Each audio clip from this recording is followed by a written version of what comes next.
Just gonna give it. Not right now.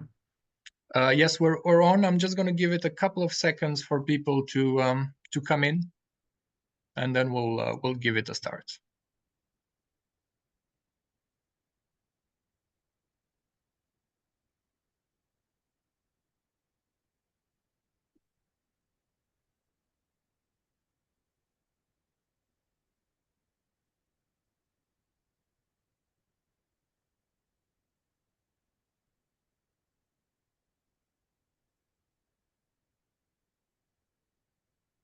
I believe we can go ahead. So hello, welcome everyone to this EPC policy dialogue titled "What is next for the Middle East, moving beyond cycles of war and instability," with a question mark at the end. My name is Mihai Chihaia. I'm a policy analyst with the European Policy Center, and I'll have the pleasure to moderate this discussion.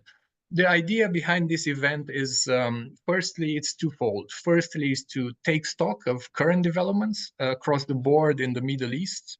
And then secondly, also to have a forward-looking approach and understand better what could be potential futures that might happen in the next few months, in the next year.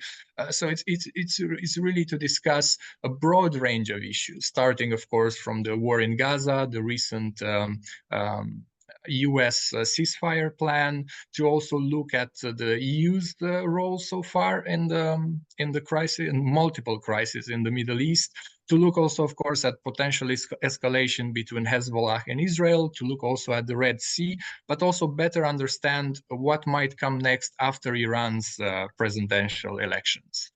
For this, fortunately, I don't have to touch upon all these topics. We have a great a group of speakers today. I'm just going to quickly introduce them, and then we'll go straight into discussion. So firstly, we have with us Silvia Colombo, who's a researcher at NATO Defense College and an associate fellow with Istituto Affari Internazionali in Rome. Thank you very much for joining us today. Secondly, we have Aaron David Miller, Senior Fellow, Carnegie.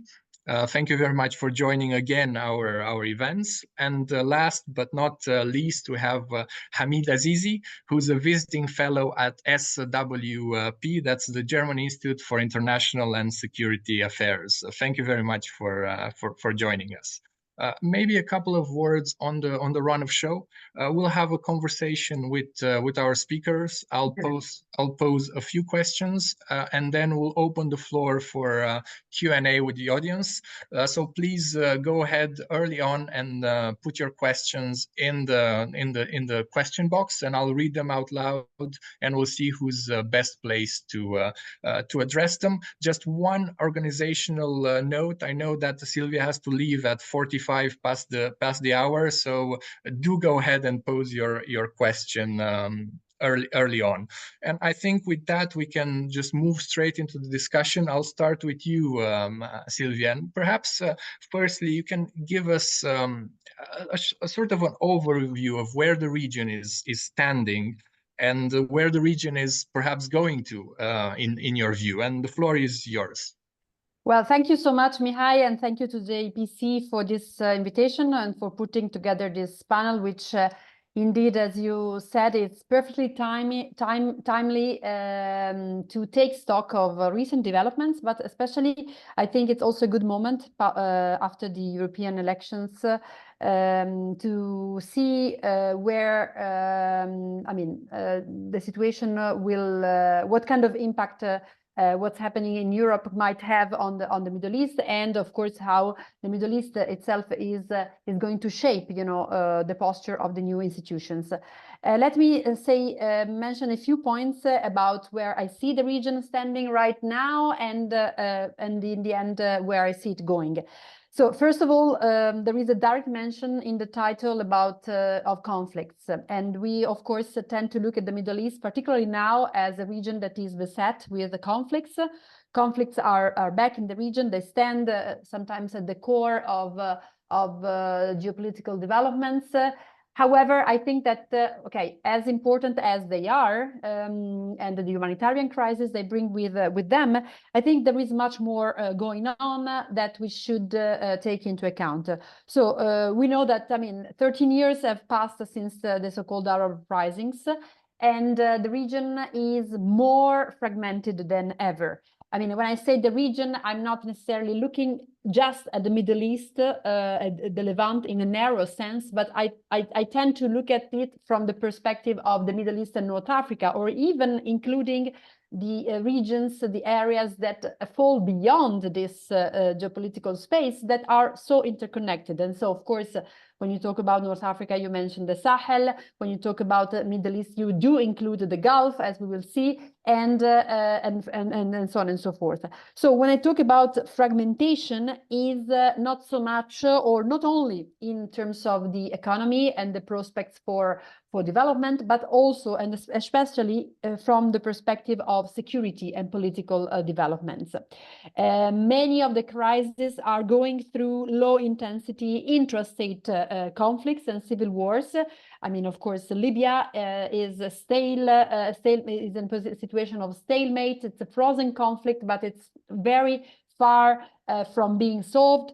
The same can be said of Syria and, of course, Yemen, with all what's going on around it in the Red Sea, in the Gulf region, is in a very precarious, continues to be in a very precarious situation. All the countries do suffer from political instability. And this political instability is often associated with an authoritarian comeback, or better said, an authoritarian resilience across the region, which makes really the situation very, very dangerous from a security and political perspective. So, however, having painted this very dire picture doesn't mean that the situation is also cannot be looked at from the sort of half full glass perspective, meaning that if we compare where the region stood, the Middle East, where 5 years ago in 2019, before the pandemic, right at the beginning of the previous also European political institutional cycle, I mean, the situation was particularly difficult because really it was on the verge of exploding with conflicts. I mean, 2019, 2020, it was the time when we approached very close to an intra-Gulf conflict in terms of Saudi Arabia and and Iran, the competition, the war between the two, but also it was where the tensions within the Gulf with the Qatar's blockade were actually having an impact on the whole region. Of course, then the pandemic, the COVID-19 pandemic struck harshly also these countries. But what we see today, again, between 2020, starting from 2022 onwards, we have seen the region turning a sort of a page, despite all the problems I mentioned. And now what we see is the main keywords are de-escalation, pragmatic cooperation, normalization.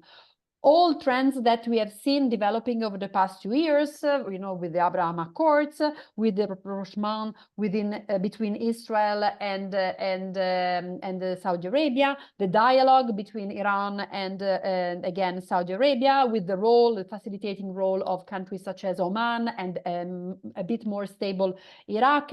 So the idea that the region itself, the Middle East itself, could develop from within a sort of homegrown security architecture, or at least security mechanisms to deal with the crisis and conflicts.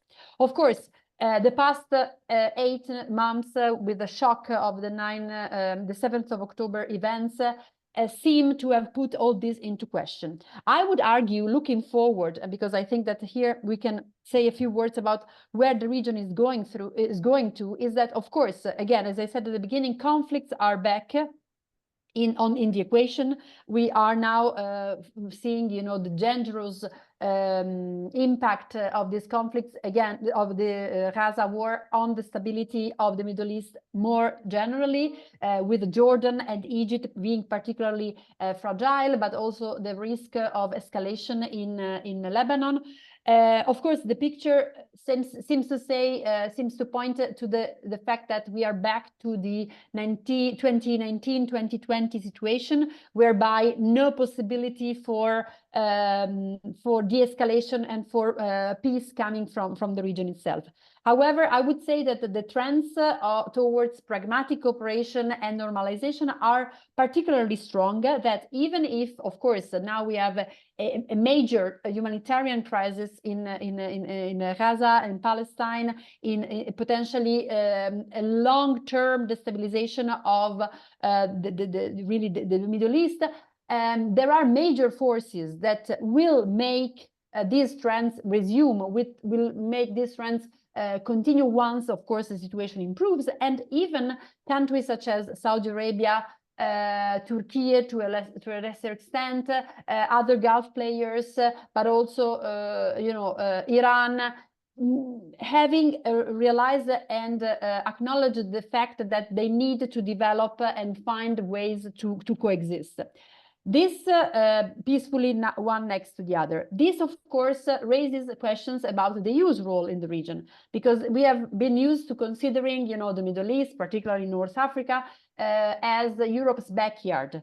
All the Euro-Mediterranean framework, the neighborhood policy, the diplomatic engagements in the region, the way in which the EU has dealt with the humanitarian crisis in Syria, and so on and so forth. So the region seems to be farther away from Europe. Actually, Europe is taking a distance from this region because, as we have seen after 2022, and this is not just about the EU and its member states, there has been a very strong focus put on the eastern flank and to the neglect, to the detriment of the southern dimension. And so we have seen a growing paralysis and divisions emerging among the member states of Europe vis-à-vis their approach to the south. But as I said at the beginning, and I want to close on this, actually, I think that not only these trends towards pragmatic cooperation and normalization within the region are going to continue, but there is also a window of opportunity now, and this is a sort of wake-up call to the new European institutions that will take power in the coming months, to really rethink their stance towards the region. There needs to be a rebalancing vis-a-vis, between the East and the South, and this is something that is, for example, is very strongly felt within other organizations, and I'm speaking also of the situation within NATO itself, which has been engaged in a whole process of rethink of its posture towards the South. But also European Union needs to do another thing, which is to really consider the way in which pragmatic cooperation and principles should go hand in hand. Long gone are the times in which the EU has been talking about democracy, democratization, and human rights only.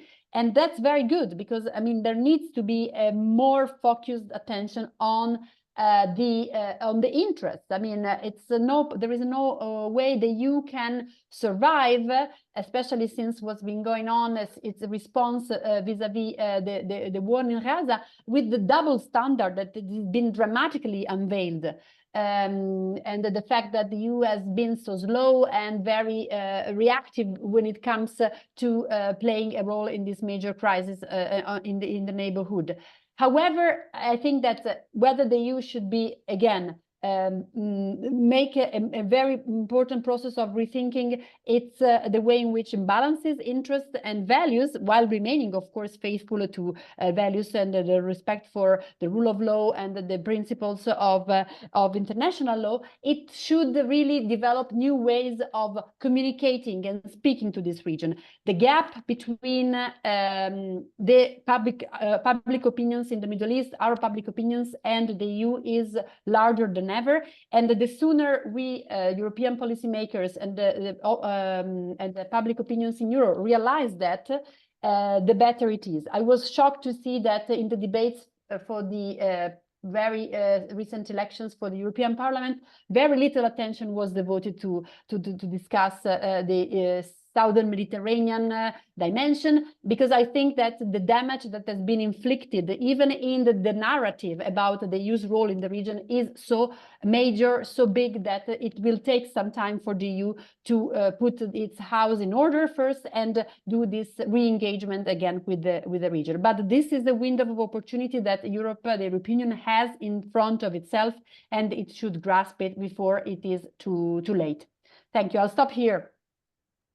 Oh, thank you, Silvia. You really painted a great picture of where the region is today, and you also brought up the European Union angle. And maybe I take two things from your intervention, and then we'll move forward. One is that, thank you for also bringing a note of optimism to in the discussion. Is that of course conflicts are back. There is a high risk of escalation, but at the same time, the trends towards pragmatic cooperation are strong. That would be my first take.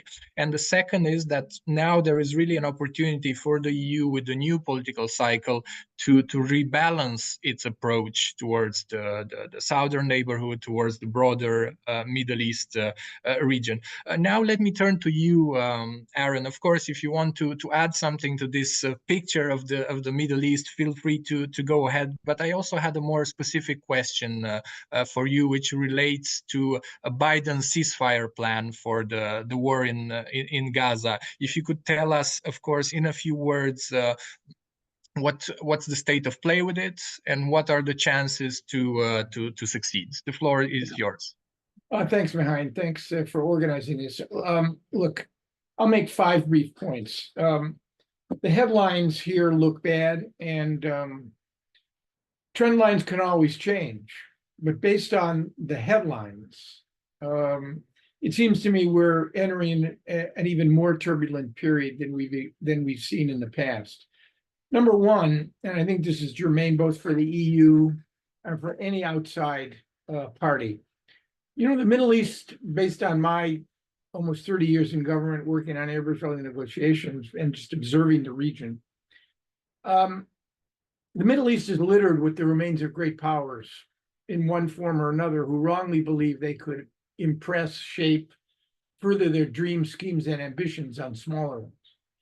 And what history teaches us is that in an existential conflict, one where the parties believe literally their political and physical existence is at stake. I would characterize what happened on October 7th. It's not an existential issue for Israel, but it is a trauma unprecedented, unparalleled in the history of the state. And it has taken a huge toll in terms of Israeli psychology and deterrence. And for Hamas, obviously, the senior leadership, this is indeed an existential issue. For these two combatants, for the last 8, almost 9 months, have set the tone, the strategy, the tactics, periods of escalation, de-escalation. They are the ones who are controlling matters. And if you look at the impact of the international community over the last 9 months, it's a pretty sobering tale. Whether it's the ICC, the ICJ, the UN, the G7, even Israel's closest ally, the United States, they have failed. They have perhaps, particularly the American side, has created a situation where it has, to some degree, prevented worse things from happening. That's clearly the case in terms of an Israeli-Hezbollah war. But by and large, the vaunted international community, reflected in the division, disinterestedness, and distraction of the 5 permanent members of the Security Council, have not risen to the challenge. But this should not surprise anyone, because I could cite a half dozen examples, including current examples, where the vaunted international community has proven to be simply too divided, too disinterested, too distracted, too preoccupied with any other issue to have a fundamental and a substantive impact on the course of developments. That's number one. Number two, the Biden administration has pursued a policy in almost 9 months in which they have failed. They've been reluctant and willing and unable, you can choose your phrasing, to impose a serious cost or consequence on any of the policies followed by the Netanyahu government that they do not approve of. They have not created a situation where they could have used on paper the leverage that they have. They could have restricted or conditioned U.S. military assistance. They could have introduced a UN Security Council resolution critical of Israel, or voted for someone else's.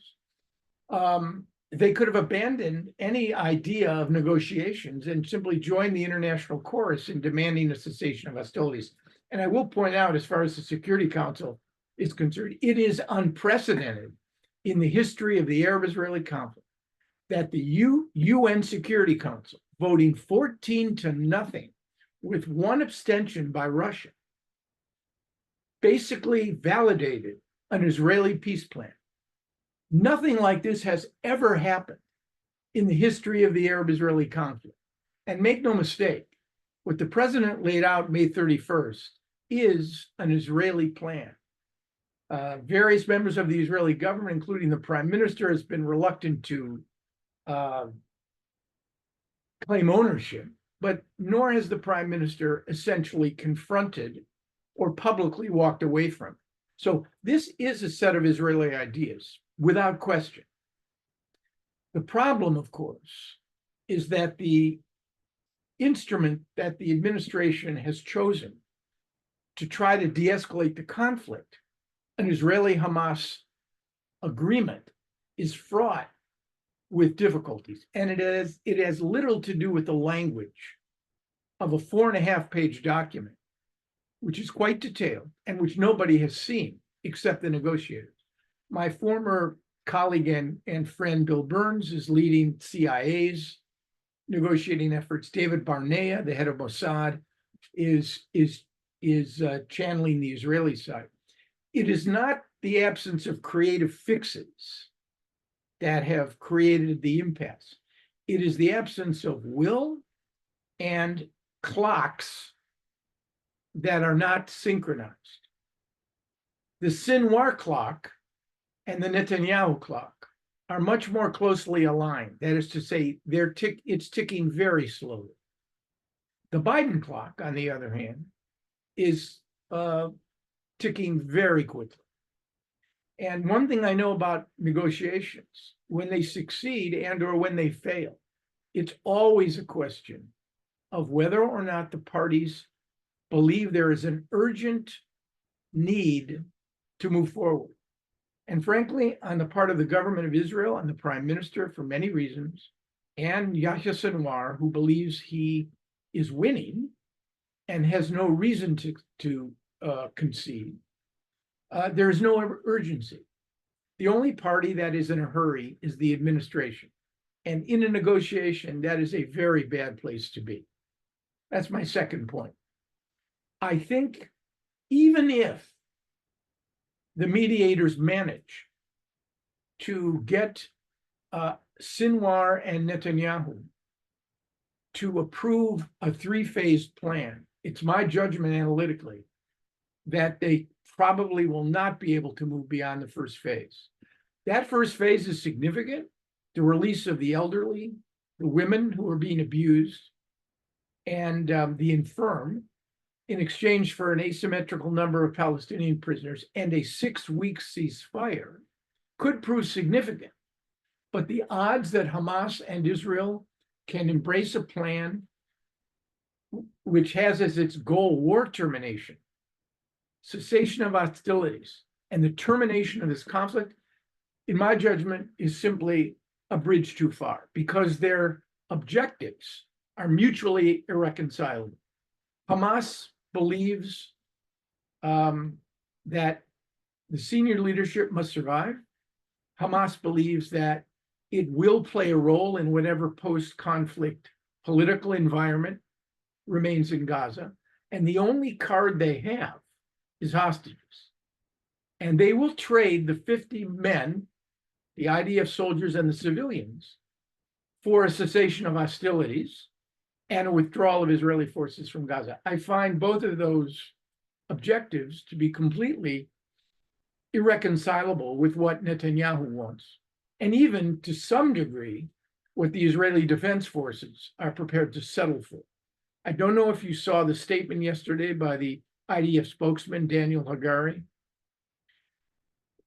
I'm paraphrasing. He said, those who try to throw sand in the public's eye that Hamas can be destroyed as an organization are mistaken. Hamas is an idea, it's a political force, and it's going to survive. That doesn't mean it will survive to govern Gaza, but it will survive as an insurgency. And because of the weakness of the Palestinian national movement and the lack of credibility of the Palestinian Authority, led by an 89-year-old man who is in the 19th year of a 4-year term. Because of the divisions within Palestinian national politics, Hamas will play a role. So, two additional points. The aspirations, and I understand why people articulate them, that they have for post-conflict Gaza are simply not tethered to the realities, at least that we see now. I referred to one of them, Hamas is going to survive. I referred to another, the weakness of the Palestinian Authority.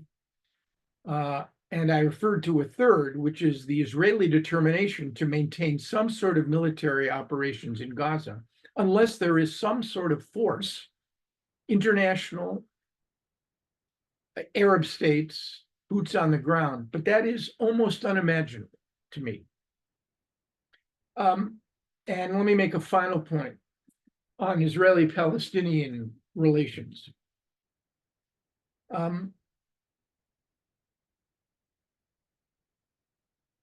I was at the last, I would argue, most serious effort to resolve the Israeli-Palestinian conflict. It was in July of 2000, where an empowered Palestinian leader met with a US president who was determined to make progress, and an Israeli prime minister who put pretty far-reaching proposals on the table. And yet on the 5 core issues that drive the conflict, border security, refugees, Jerusalem, and end of all conflict and claims, those are the 5 core issues. Everything else, water, settlement activity, are all subordinate to those 5. The gaps at Camp David were as wide as the Grand Canyon.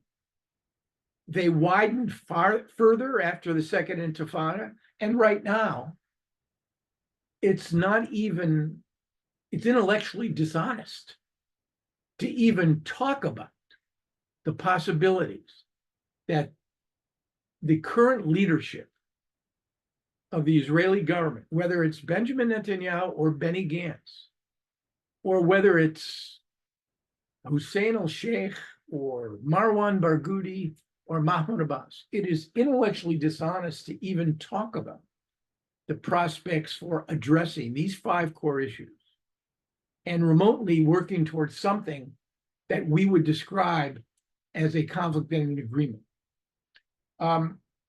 Because what is missing, and I'll close on this point, the one thing that is missing, and I do not understand how it cannot be created, are leaders who are masters of their political houses, not prisoners of their ideologies. Leaders who are moving to close these issues, not because of external pressure, not because of domestic politics, because they genuinely believe that tackling these issues is critically important, not just for the survival of their own people, but for the well-being, security, and prosperity of the so-called other. And my greatest fear is that when this is over, this phase is over, Israelis and Palestinians are going to look at one another and they're going to say, you know, the problem isn't that we don't understand one another. The problem is that we understand one another only too well.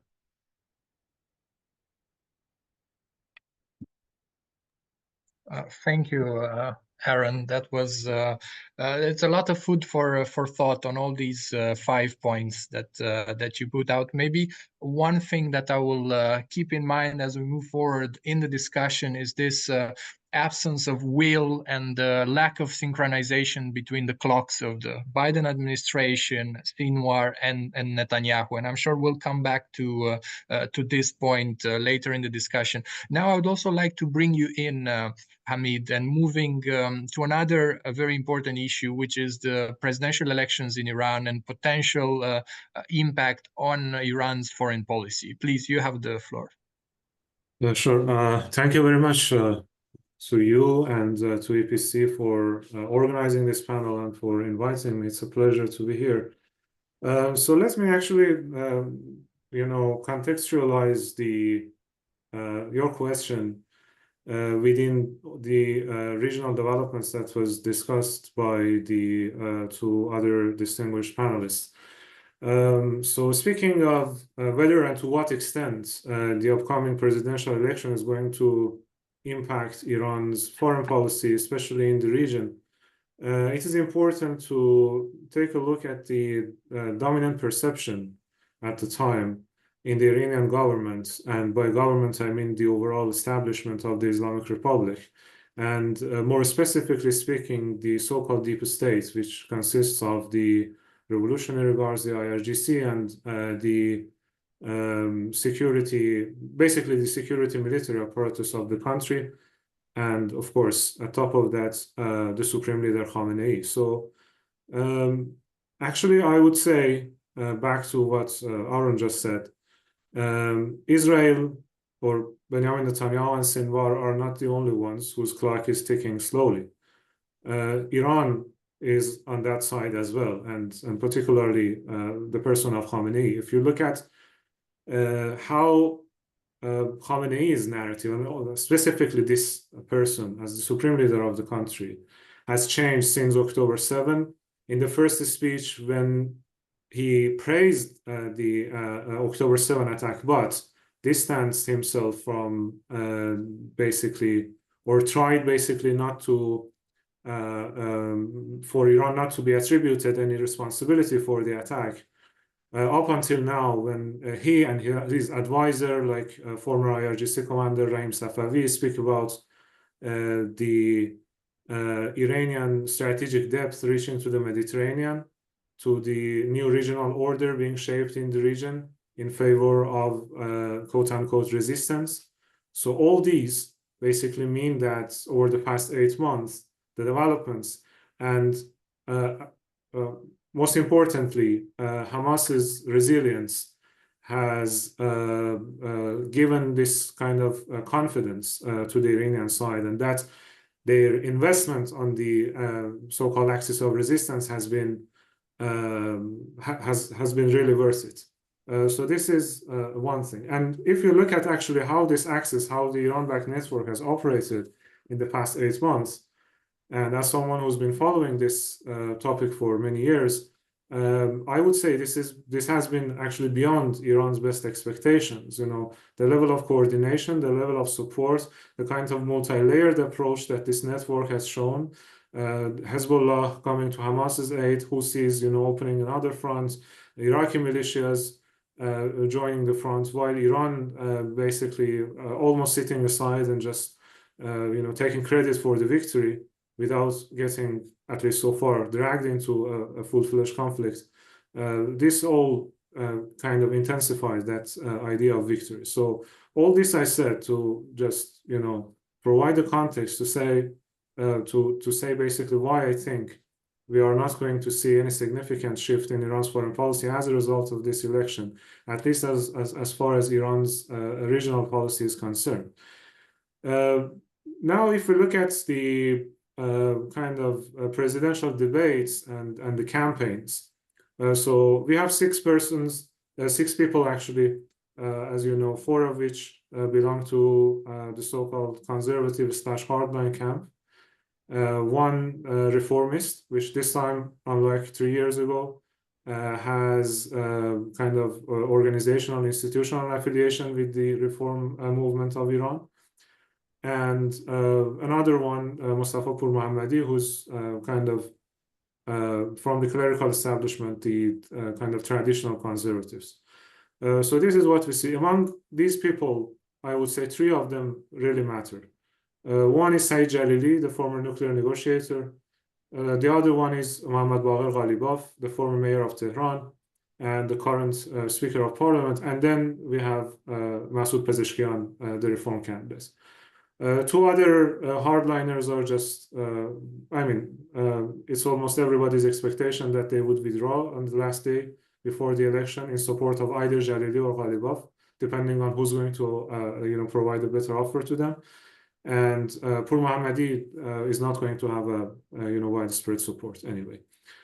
So among these 3, of course, Jalili is a ideologue, is a very kind of a strongly ideologically oriented person, who, I mean, even his negotiating tactics when he was the nuclear negotiator was that, and this is something I heard back in the time I was working in Iran from Iranian diplomats, that he was of the idea that in the negotiations we are not going to bargain. It's about us trying to prove to the other side that we are right. Once they are, once they agreed, then everything is solved. Then they would recognize our rights for, and this is something real. I mean, this kind of very ideologically driven mind. Ghalibaf is a little bit more pragmatic, and then Pezeshkian, of course, especially the performance that he and his campaign has had over the past few days. He brought Zarif in his team, who advocated for, basically defended the JCPOA and advocated for improving relations. He warned about Donald Trump coming to the United States and the sort of tacit mention to the potential return of the maximum pressure on the side of the United States, things like that. But again, because of the kind of deep entrenchment of the IRGC and military security establishment in Iran's regional policy, and this is something actually that was admitted by Zarif himself in his last month in office, in a leaked audio, when he basically complained about what he described as as diplomacy being dominated by the battlefield, or basically the foreign ministry being dominated by the IRGC and its quotes force. And also because the overall strategic direction of the country is set by the supreme leader, I think we should lower our expectations about any sort of kind of potential implication for foreign policy. In case Ghalibaf comes, I mean, Ghalibaf has also advocated for, or at least supported the idea of negotiations and diplomacy. Jalili is totally against. So with the exception of Jalili, the others, I think the current trajectory of at least, keeping this window of diplomacy with the West open will continue.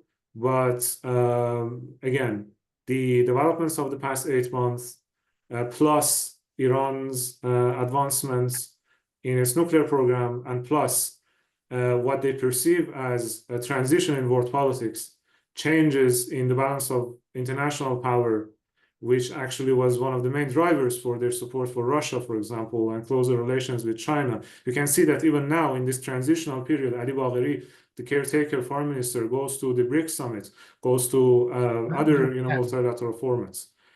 And so in this case, I mean, this look east policy, these are going to remain the main pillars, what they describe as first look east, and second, resistance diplomacy. This is what they, kind of the word that he invented to describe racist foreign policy. So these are going to remain with different degrees of intensity, of course, depending on who's going to be the president, but these are going to remain the pillars of the Islamic Republic's foreign policy, I think, in the coming years. Thank you.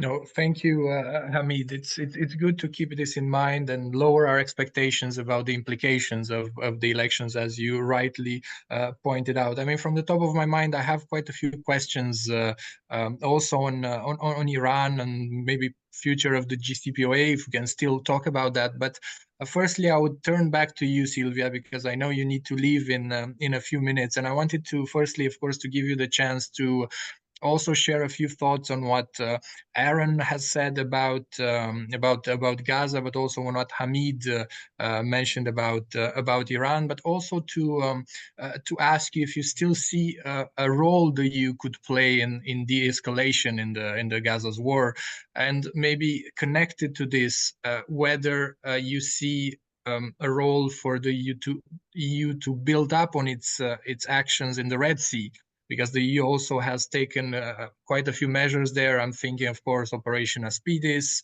Is this something the EU can build up on, for instance? Sorry, it's, I think, 3 or 4 questions in one. So I'll let you pick and choose what you'd like to focus on. Yeah, well, first of all, I thank you to Aaron and Hamidreza for sharing their thoughts. And I mean, it's a very complicated picture, both on Iran side, okay, the war in Gaza and the position of the US. So these are very big topics, and I do share, you know, the broad lines they have articulated. And where does this leave the question whether this leaves some space for the EU in diplomacy in the current crisis? Well, I think that, okay, the EU, I don't think in the short term, i.e. in the next 8 to 10 months, will be able to articulate any kind of diplomatic united position actions vis-a-vis particularly the war in Gaza. There are too many, let's say, uncertainties institutionally. There are many divisions among the member states. Still, you saw what happened, you know, with the decision by some of the member states, plus Norway, to go ahead with the recognition of Palestine a couple 2 weeks ago, which was on the one hand unprecedented, but very symbolic, because we know that I mean, there is not a clear stance on that on the European Union's front. We know that it might seem premature, but it was again, and this is probably again kind of the optimism, the optimist side of me, a way for some of the member states to kind of make a push ahead and say, okay, we can't do much as a group, as a united geopolitical actor. Let's do the bare minimum in line with what other multilateral institutions are advocating for. I mean, the ICJ, the UN, the calls for ceasefire. So I don't think that the EU as such is going to do something major in the coming months because of these uncertainties, the divisions, but also I would say because of the fact that the focus is still very much on the unity of transatlantic relations. So we will see what happens with the elections in Washington. And once all these pieces are back and more stable, let's say, I hope that you will be able to better articulate a position on this. Different thing, I guess, since you mentioned the Red Sea has become clearly one of the hot spots, both of insecurity and conflict in the MENA, but also one in which this kind of agile kind of formulas of attempting to do some deterrence and to, of course, to defend in a defensive manner, you know, the security of the region by some of the EU member states. It is kind of working. Whether I mean, we could question the fact that, of course, attacking or going to defend against Houthis without considering, you know, the broader framework, without having played a meaningful diplomatic role, for example, in the war in Yemen, without any engagement with the Houthis, might see, you know, a bit problematic, and it is. However, in terms of the EU's capacity to decide and to do, you know, to take some actions, this is a welcome sign, a welcome signal that could be the basis for further engagement.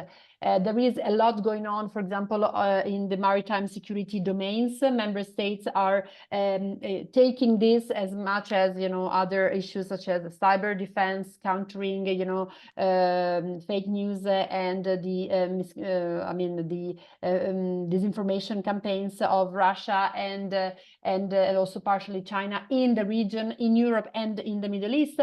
These are some kind of domains, issue areas on which the EU and particularly coalitions, groups of member states are trying to raise the bar and get things done. So again, the glass is not completely empty. but I don't see on the major crisis in Gaza much room for maneuver for the EU because of its internal shortcomings at the moment. And I'm really sorry, I will have to drop out in a couple of minutes, but thank you again for this invitation and the possibility to share some ideas. No, thank you, Silvia. I know you have a busy schedule, so we're grateful for making the time to still come in our event and share your views. Is very much appreciated.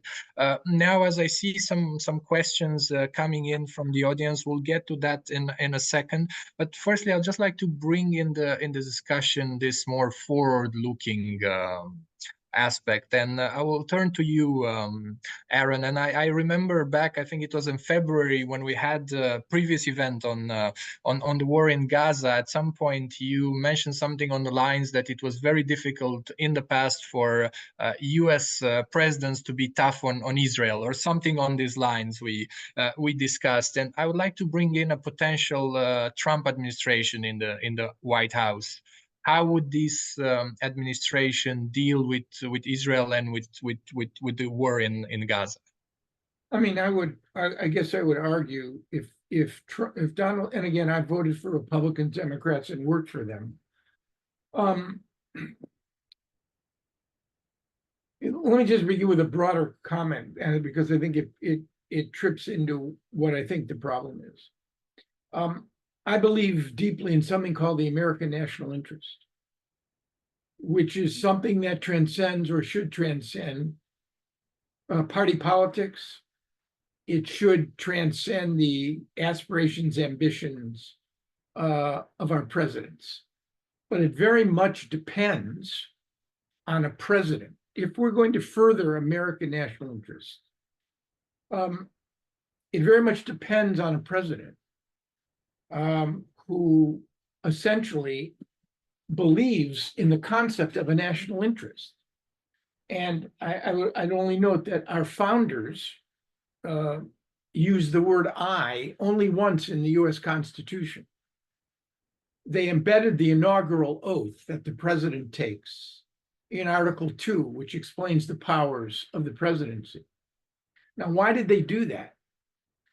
I think they did it in order to demonstrate that the office and the man and one day the woman who will hold it is subordinate to the conventions, the norms, the institutions of the document.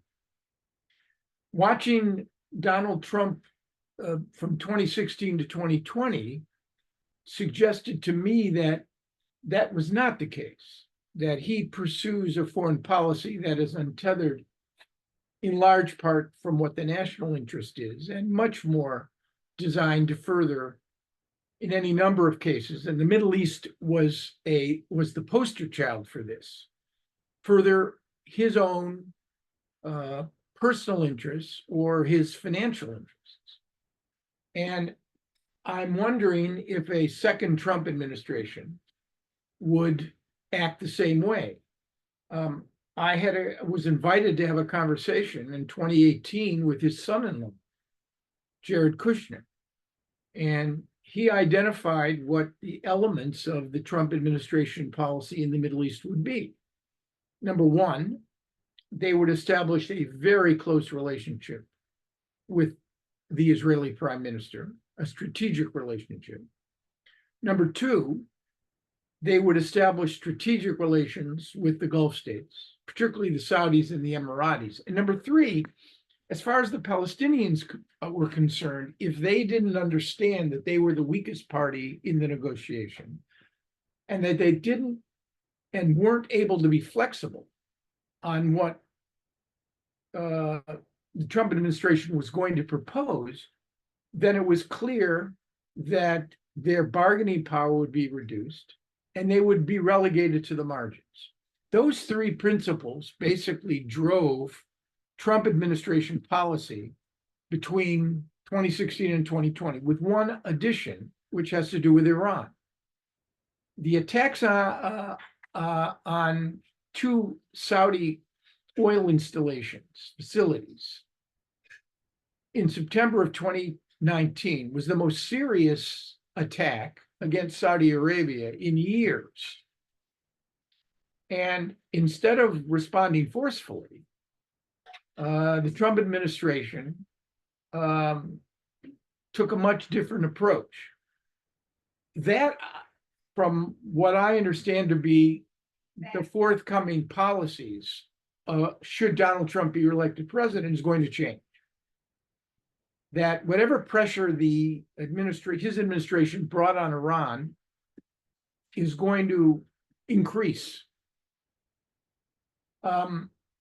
What that means is unclear, because Trump is not interested in seeing the United States bogged down in unwinnable wars.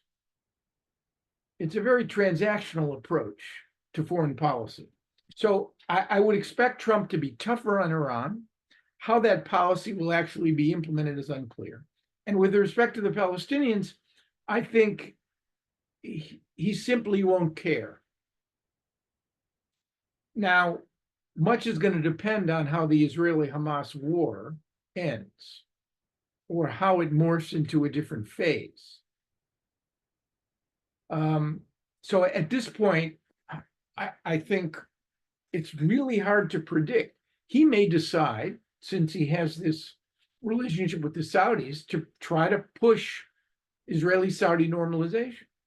And that would mean bringing pressure on the Israelis, of course, to do something on behalf of the Palestinians. Whether that logic chain will add up in his own mind, I don't know.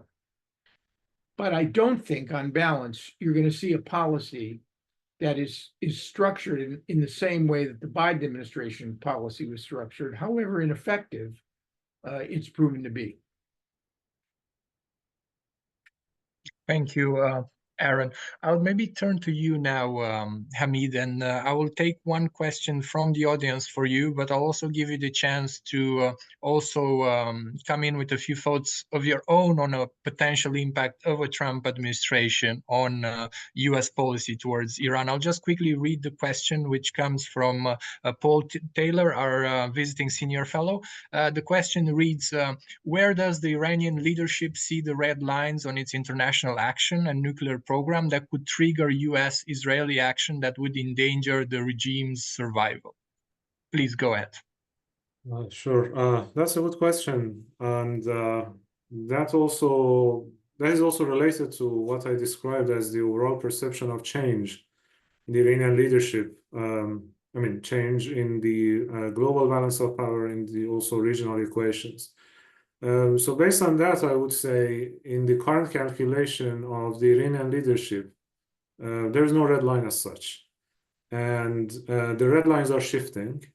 And what they're trying to do is basically to test those red lines. That's what they did on April 13, I would say. Because I remember not only former diplomats like Zarif or, usual commentators, some more pro-government, some less, would warn about Iranian response. They did take a risk and conducted that massive attack on Israel, despite the fact that it could actually trigger a response by the Israelis. And after doing that, they started speaking about setting new equations. If you remember, the chief commander of the IRGC basically said that from now on, any attack against our men basically in the region would be met with our direct response. So this is what they're trying to do. It is about basically them trying to depict their own red lines. And the longer the war in Gaza takes, and in their calculation, the weaker Israeli stance becomes, and also the deeper and wider the gap between the United States and Israel, there's more room for maneuvering for Iran to push those red lines. So this is what I can read from the lines and between the lines of the Iranian narrative. So this is about the issue of red lines. And of course, that brings us to the second question on Donald Trump. So I do believe there is this understanding that things are going to change once Trump is in power. And interestingly, Zarif in his TV presence in support of Masoud Pezeshkian just the day before yesterday, he clearly mentioned this, and in a kind of how to say ironical way, to the other side, to the hardliners, said that, yeah, you are basically claiming that your resistance diplomacy has been successful in bringing Iran the opportunity to sell more oil. Wait for Trump to come and then see how it is going to be, because for so far it's been Biden's policy of taking it easier on Iran's oil sales. So there is this understanding, I think, if other people don't admit, but they know that it's going to be more difficult. And this is one of the areas, one of the reasons basically why they are doubling down on their kind of focus on frameworks like BRICS, like the SCO. So if we want to understand the logic behind Iran's support for Russia, it's a longer term investment. Because I hear this from time to time. What is Iran actually achieving from its relationship with Russia? It's giving it drones, and it was supposed to get fighter jets, for example. No, this is not about. It is transactional, but not in that sense. It is transactional in the longer term. It is based on Iran's view, again, the perception, or I would say misperception, at least in the shorter term perspective, of Russia being pushed by the West, growing China-US rivalry, these things providing opportunities for the sanctioned countries to work together, to nullify international pressure, and things like that. And at the same time, they do their own policy of rapprochement and reaching out to their neighbors. Interestingly, over this past 8 months, and I was surprised by that, despite all this conflict and even the threat of war, twice at least, once that when the 3 American soldiers were killed by Kataib Hezbollah on the Jordan-Syria border, and second time after Iran's attack on Israel, where there was an actual risk for US or US-Israeli attack, they never really talked about or threatened their neighbors, Gulf neighbors, of attacking their territories in revenge for the United States. That was the routine line of arguments or narrative on the Iranian side before. That is a message, basically. They value what they have achieved in their relationship with Arab states. And by the way, again, back to the war in Gaza, they really believe that the situation in Gaza has provided opportunities for them to proceed on that path. And they are not totally wrong, because now they are even, improving relations with Egypt. The king of Bahrain goes to Beijing and Moscow, of all places, and asks them to mediate, with Iran. So this is how they see, and this is what they are going to do in response to Trump, I think. Thank you, Hamid. I see that we only have 1 minute left, and there is still one topic I wanted to bring in, but quickly, because we need to end. So maybe I'll pose a question to you both, and perhaps in 1 or 2 minutes you can give your take, and that is on the escalation and potential further escalation between Hezbollah and Israel. We see a lot of headlines, of course, that this would escalate any day and transform, of course, into another full-blown war in the region. What is the level of risk there? And maybe I'll turn to you first, Aaron, and then we can end with you, Hamid. Look, for 18 years, from the summer of 2006 until today, neither Israel nor Hezbollah has chosen a policy of what I call risk readiness. They've been risk averse when it comes to opening up this front and courting the consequences of what might follow. And Hezbollah in 2006 and Hezbollah now it's night and day, to say the least, in terms of their stockpiles of high trajectory weapons, which could now cover most of Israel. I still believe, even through almost 9 months of a mini war, that both sides do not want to engage in an escalatory cycle. But the key to de-escalation is setting the baseline for a cessation of hostilities in Gaza.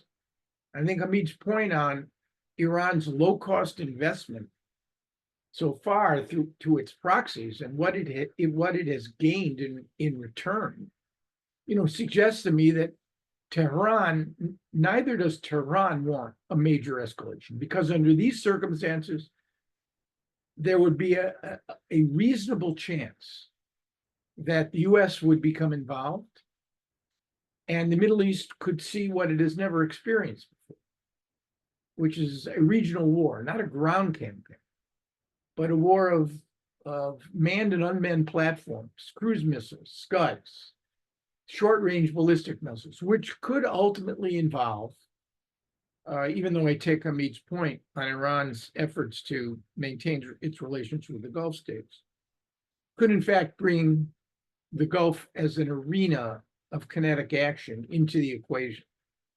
So I'm still betting that risk aversion will pertain. But the longer the Israeli-Gaza war goes on, the greater the chances, and it happened in 2006, that you end up with a stumbling into conflict. Please, Hamid, go ahead. Sure. I agree with everything that Aaron just said, and I would just add that yesterday in Nasrallah's speech, which was actually maybe one of the harshest ones in terms of the signaling, in terms of the threat against Cyprus even, there was a line which didn't take much attention. He reiterated that we don't want a comprehensive war, a full-fledged war. And interestingly, I was following the speech through the website of Fars News Agency, which is affiliated with the IRGC, because they usually translate the full script. And that line was in bold fonts. Everything was normal, that line. So again, it's a message. Even Iran doesn't want, and Iran supports the call by Hezbollah not to enter into a full-fledged war. And I do agree that, from day one, actually, Iran didn't want an all-out war, because at the end of the day, this whole network has been built in order for Iran to stay away from the conflict, while at the same time to expand its influence, to put pressure on rivals and competitors and adversaries through proxies, etc. So once it is a regional war, then Iran itself is in, and the whole investment would be just gone, So maybe that is actually the red line that Iran wants to avoid. I mean, the threshold has been pushed, and especially after April 13 and then Israeli response, everything. So now the risks are higher. And I agree that, the longer the war in Gaza takes, the risks are also increasing. But at least in terms of the intentions, I hope, and based on the signs that I can see, the parties of the conflict don't want it to escalate further. But it all depends on the situation in Gaza, of course. Oh, thank you both. I think there is a lot of food for thought. Unfortunately, we need to close the discussion on this occasion, which leaves me to thank you very much for your inputs. Your contributions is always very much appreciated by EPC and by all our audience to hear about these topics here in Brussels. And I'm looking forward to continue this conversation in future events. Have a nice day, a nice morning or afternoon. Thank you once again. Mihai. Thank you. Bye-bye. Thank you. Goodbye.